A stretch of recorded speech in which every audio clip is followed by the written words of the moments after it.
Today's episode of Off the Timeline is titled The High-Rise Chaos of Colorado Football. What if the balance of college football shifted not in Tuscaloosa, not in Columbus, but in Boulder, Colorado? What if a program known more for the Flatirons than for national dominance became the engine of chaos that reshaped the entire sport? This is the alternate history of how Colorado, starting in 1998, tore away from the Big 12, built its own empire, and forced the college football playoff into the playoff and NIL era nearly 2 decades earlier. The divergence begins in 1998 when Colorado lands a shocking independent TV deal with Fox Sports Net, branding itself as Rocky Mountain Prime Time. To justify the contract, the Buffalo start demanding Friday night showcase games, causing tension with Texas and Nebraska. When the Big 12 tries to reel them in, Colorado does the unthinkable. They break away to go independent. That one bold move sets off a chain reaction that rewrites the entire landscape of college football. Now for our top 10 ripple effects in chronological order. Number 1, the independence leap of 2000. By 2000, Colorado's independence is official. Instead of slogging through a Big 12 schedule, they line up matchups with USC, Notre Dame, Miami, Boise State. Their Friday night games draw national attention, especially after they go 10-1. Suddenly, independence isn't just a Notre Dame gimmick, it's a viable path, and Colorado proves it. Number 2, the 2001 robbery. Colorado goes toe-to-toe with national powers and finishes the season ranked in the top 3. But when the BCS selects Nebraska, a team Colorado beat head-to-head for the national title game, outrage erupts. Fans and analysts cry foul, saying Colorado was robbed. This becomes the first real organized call for a playoff years before it happened in reality. Number 3, the 2002 national title. The Buffaloes finally break through in 2002, upsetting Miami in the Fiesta Bowl to claim a national championship. Jay Cutler, who flipped his commitment to Colorado in this universe, becomes the face of the program. This single title makes Colorado a recruiting juggernaut overnight. Suddenly, Boulder is a destination for five-star recruits who have otherwise gone to Texas, USC, or Florida State. Number 4, 2004 chaos forces Congress. In 2004, Colorado goes undefeated, but Auburn also runs the table. Instead of crowning a clear champion, the BCS splits the title. Colorado lawmakers, citing their state's flagship program, push Congress into hearings. The result? The Colorado rule, forcing the BCS to expand into a 14 playoff a full decade earlier than in real life. Number 5, Big 12 decline. Without Colorado, the Big 12 loses a major media foothold. Nebraska starts sliding earlier. Texas loses leverage, and the league begins unraveling faster than it did in our world. By the mid-2000s, the Big 12 is a second-tier power, while Colorado is raking in national money as the face of independence. Number 6, RMFC Foundation, 2008. In 2008, Colorado finally decides to build a home.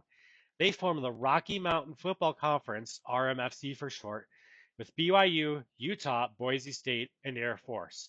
Branded as the Mountain Rebellion, the league signs with NBC/Versus and instantly rivals the Pac-12 in visibility. Suddenly, the West Coast power balance tilts away from Los Angeles and towards Boulder.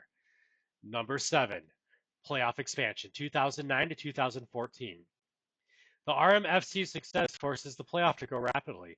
By 2009, it expands to 8 teams. By 2014, it's a 12-team tournament with automatic bids for each major conference, including the RMFC. College football becomes more like March Madness, and Colorado is almost always in the bracket. Number 8, SEC versus RMFC rivalry, 2010s. The SEC cannot ignore Colorado. National titles become defined by Alabama or Georgia on one side, and Colorado or USC on the other. Nick Saban even admits that Colorado's spread-heavy system and outsider tactics forced him to adapt earlier than in real life. The RMFC isn't just a curiosity, it's the SEC's direct foil. Number 9, NIL arrives early, 2019. Because Colorado has been bending amateurism rules since the 90s, they lead the charge into the NIL era. The RMFC openly embraces endorsements and player pay in 2019, 2 years before real life.